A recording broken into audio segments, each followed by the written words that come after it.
Él me dijo que les avisara a todos. Algo muy feo, un fuego grande se acerca. El sol fuerte de Mérida penetraba la ventana, dibujando sombras duras sobre el piso de cerámica.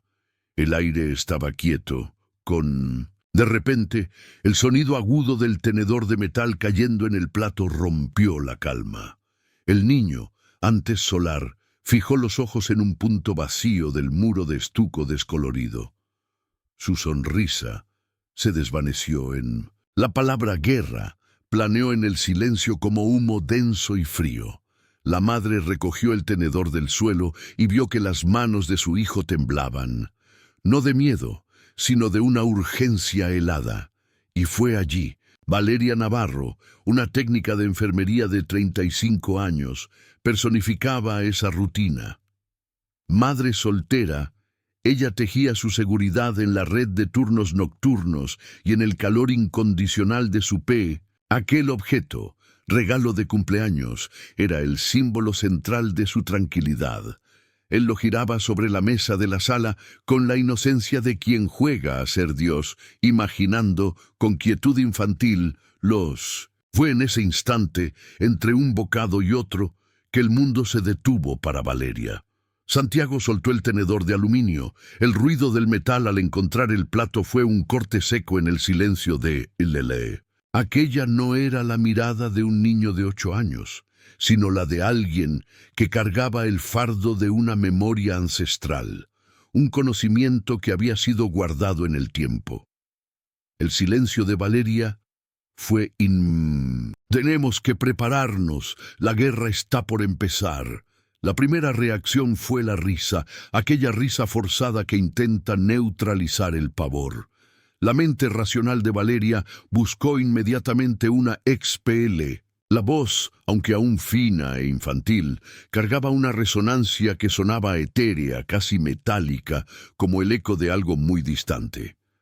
Valeria sintió la tensión subir de forma sutil, pero incoercible.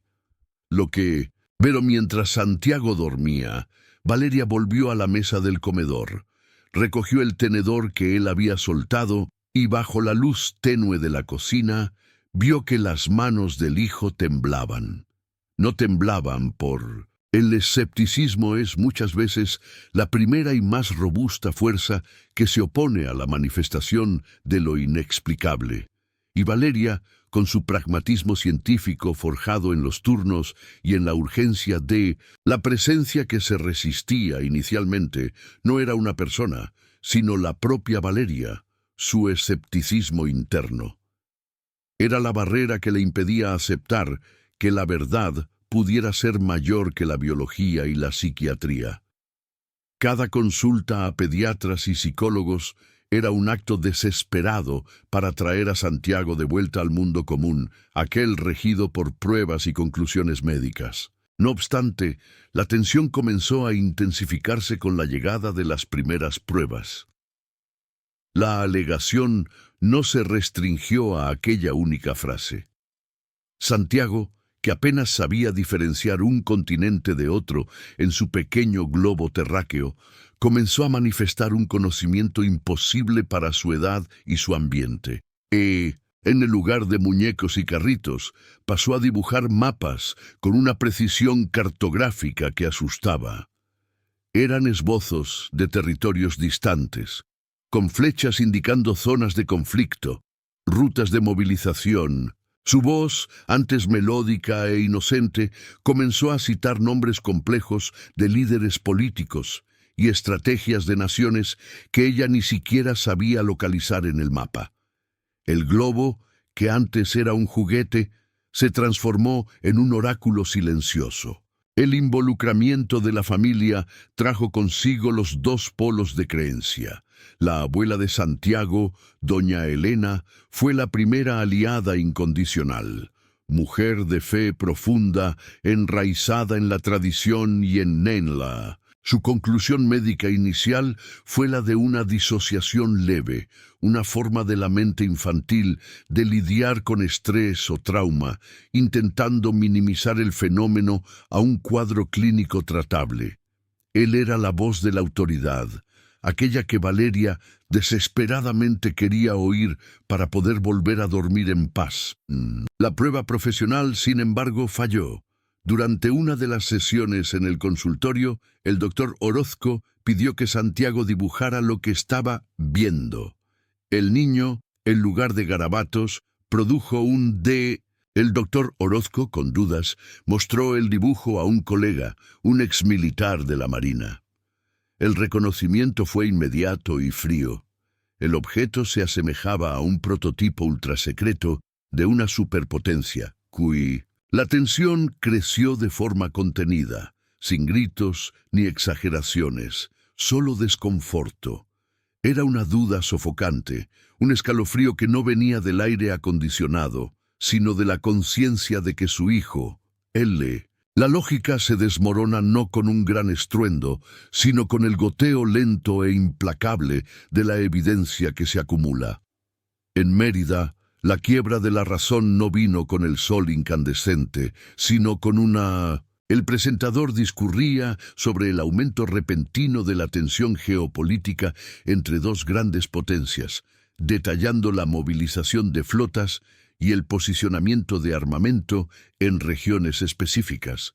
En la pantalla, un mapa ilustraba las zonas de conflicto, dibujando una X sobre los focos de tensión. En aquel instante, Valeria sintió que el corazón se le oprimía, un frío que nada tenía que ver con la lluvia. El mapa exhibido en el noticiero era casi idéntico al mapa que Santiago había dibujado, con crayones, el día anterior. Las flechas, las cruces y las regiones exactas estaban allí, con una precisión quilli. La alternancia natural de emociones, el carrusel más fuerte, se manifestó allí. La esperanza terca de que fuese solo una casualidad se disolvió en desesperación helada. El miedo de que el hijo estuviera, la duda racional, se transformó de forma irreversible en una búsqueda emocional y espiritual. Proteger a Santiago era, ahora, proteger el mensaje que él cargaba. La revelación íntima vino a través del objeto simbólico que representaba la infancia tranquila de Santiago, el pequeño globo terráqueo. Una noche, mientras Valeria lo observaba silenciosamente, el niño lo abrazó con la ternura de quien se agarra a una brújula en medio de la tormenta y comenzó a hablar. Su voz era baja, casi un murmullo, pero cada palabra era una piedra fría cayendo sobre el silencio. Él describió, con detalles minuciosos e inéditos, una cicatriz en la pierna de un líder mundial, una marca que solo podría ser conocida por personas íntimas, y que había sido adquirida durante un accidente de bicicleta en la infancia. Habló del color, de la forma y del lugar exacto donde la cicatriz quedaba oculta bajo la tela de la ropa. Valeria, compelida por una urgencia mórbida, se sumergió en Internet. Pasó horas en foros oscuros, en archivos de periódicos antiguos y reportajes internacionales olvidados. Y entonces lo encontró. El suelo se abrió bajo los pies de la madre. La ciencia ya no tenía más respuestas, no había estrés, no había imaginación, solo la presencia de un conocimiento que trascendía el espacio y el tiempo. La mente racional fue silenciada, la madre emergió. En aquel momento de entrega y aceptación, Santiago sonrió, la sonrisa antigua, llena de luz, que Valeria tanto amaba. Él tocó el rostro de la madre. Ya no había espacio para preguntas lógicas, solo para la aceptación incondicional. Ella percibió que su hijo estaba en medio de un evento que no podía ser interrumpido, solo observado. El miedo se mece. El acto termina con la sensación de que a partir de aquel punto, el regreso a la vida común era imposible. Habían cruzado un portal. El momento de mayor tensión emocional no vino con la furia del zoo. La ciudad estaba muda, envuelta en una negrura sofocante, puntuada solo por el sonido distante de generadores fallando. Valeria estaba en el balcón del pequeño apartamento, bajo la luz difusa y plateada de la luna, sosteniendo a Santiago en sus brazos. Era el confrontamiento final y emocional. el momento de catarsis que ella necesitaba ir más allá de las afirmaciones sobre la guerra y entender la fuerza que se oponía a su razón, quién era él y cuál era la naturaleza de aquel fuego. La mujer en el centro de la experiencia tocó el rostro del hijo, sintiendo la piel infantil, el calor familiar, pero viendo en sus ojos la sabiduría ancestral. El confrontamiento entre fe y razón, miedo y aceptación, vida y muerte, se manifestó allí en aquel abrazo silencioso. Las lágrimas silenciosas de Valeria caían sobre la mano de Santiago, un bautismo de aceptación. «¿Quién eres, mi amor?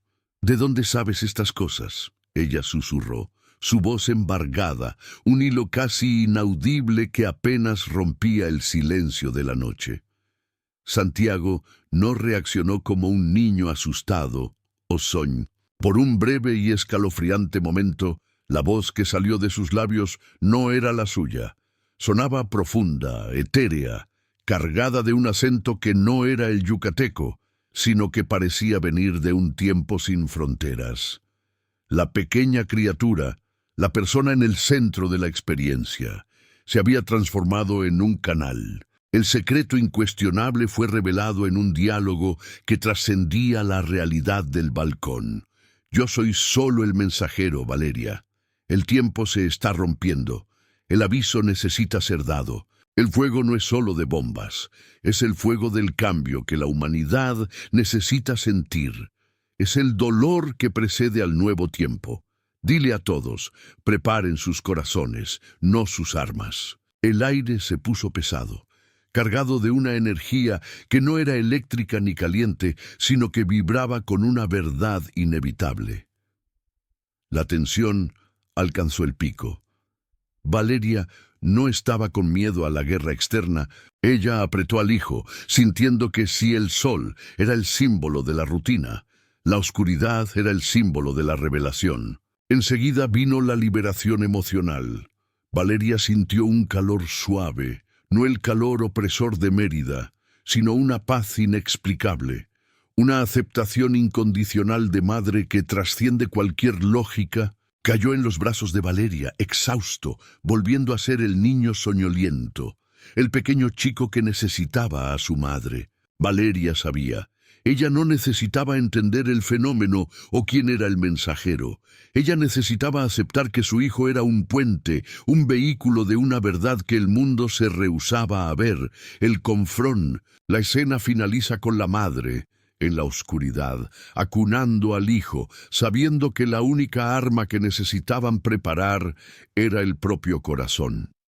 La guerra mundial, el fuego catastrófico que Santiago Jave, los conflictos regionales se intensificaron. El mapa geopolítico se reconfiguró en alianzas y tensiones exactamente como el niño había dibujado.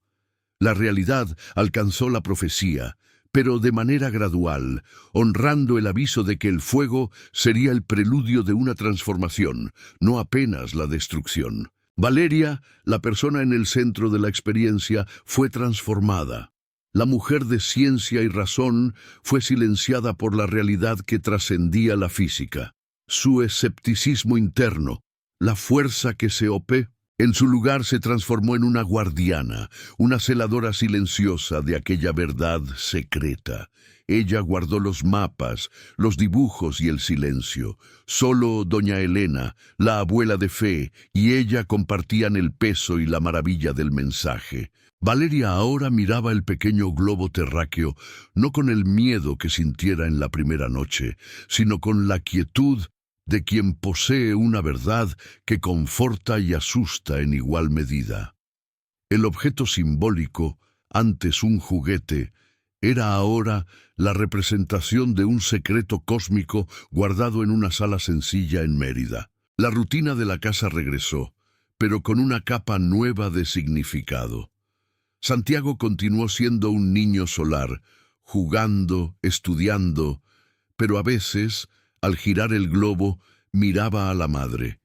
Era una sonrisa que parecía perdonar al mundo por aún no entender, una mirada que cargaba la bondad ancestral del mensajero que cumplió su misión. Valeria encontró una paz inesperada. La incertidumbre que la consumía fue sustituida por la certeza de que, no importa cuán grande fuese el desafío que la humanidad enfrentaría, su hijo estaba seguro, no por la ausencia del dolor, sino por la presencia de una conciencia mayor. Ella aprendió que la mayor batalla no era contra la guerra, sino contra la falta de esperanza. Cierre, reflexivo. La narración concluye dejando la pregunta abierta, algo que el público llevará consigo. Valeria supo que el aviso no era sobre la destrucción inevitable, sino sobre el despertar necesario. El fuego era la metáfora para la intensidad del cambio que la humanidad necesitaba abrazar para evolucionar. El mensajero había entregado su parte. ¿Qué puede el hombre construir cuando sabe que el tiempo es breve y el mensaje eterno? Tal vez la guerra que anunció era, después de todo, la última y necesaria batalla de la esperanza. Y el silencio que siguió no era el fin de todo, sino el sonido de un mundo que comenzaba por fin a escuchar.